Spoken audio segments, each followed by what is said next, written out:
Hi everyone, welcome back to our blog. I'm Kathy Schmidt and I'm here to answer another seller question today about the sale of their home. So today's question is, how will my realtor arrive at a suggested list price for my property? Well, it's actually a lot more complicated than you might think. A good property evaluation, opinion of value actually takes quite a bit of time, quite a bit of research. There's many hours spent actually going back into the MLS system and researching comparables.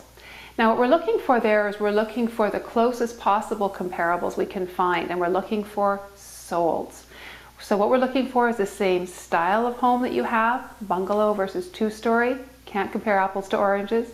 We're looking for size, square footage. We're looking for location. Is it a nice cul-de-sac location, or is it on a busy street, whereas your home might be on a cul-de-sac? Apples and oranges a little bit there. So we're going to try and find the absolute closest comparable we can find. In reality, two homes are rarely identical. Even brand new builds will have differences in finishings, in their backyard exposure, all sorts of different little tweaks and turns that will have been done with the design of an individual property. So when it comes to a resale home, over time those homes have been renovated partially, completely, all sorts of different levels of condition in the property, not to mention location differences.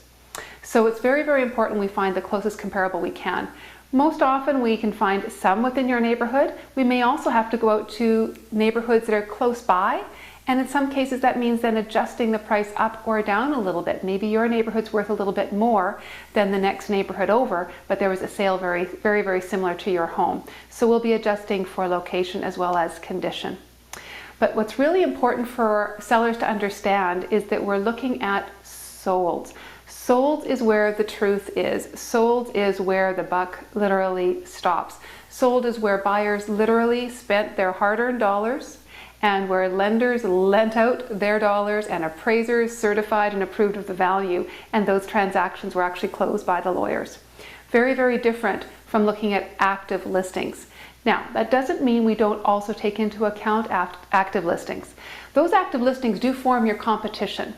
And together with the sold statistics and the facts about the actual properties that changed hands and how much they changed hands for, those current active listings help us set a strategy for your property.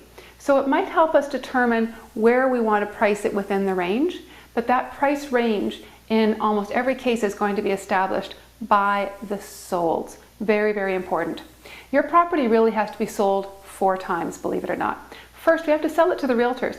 They have to see that there's a great property there, it's priced in the right range, and it's easy to get into, easy for them to show their buyers, it's accessible.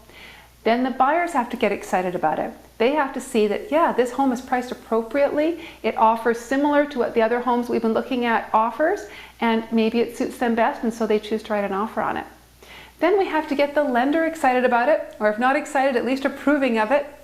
And then we have to make sure that that appraisal comes in and the lender's happy with the appraisal and the appraiser is happy with the value. The appraiser does a similar process, very grueling, detailed process about the value of that property as well. So if that appraisal does not come in high enough, even if the buyer is willing to spend above market value, that lender is not going to give the buyer the money for the mortgage, and your sale is not going to go through. So pricing is very, very important. The facts come from the solds. The strategy can be tweaked with the active listings, the comparables for sure. And together with your realtor, you want to sit down and form a strategy that makes sense to you and have an agreed course of action depending on the feedback you get from the market. Hope that starts you out with some good idea of how we go about doing it. Again, it's a really detailed process, one that you definitely will want to spend some time chatting with your realtor about and understanding, and your realtor will definitely walk you through the comparables so that you've got a clear understanding of where those numbers are coming from. And at the end of the day, our philosophy is we guide the process for our clients. Our clients are always in charge of the decisions. So it's always going to be your decision what the list price is, and always your decision what it sells for. Hope that helps you out and gives you a bit more information than you had when you first started to join us today. And we would look forward and appreciate your questions to come to us at learn@weselledmonton.com. We'll add them to our list of future blog topics. In the meantime, enjoy your day and we'll catch up with you next time.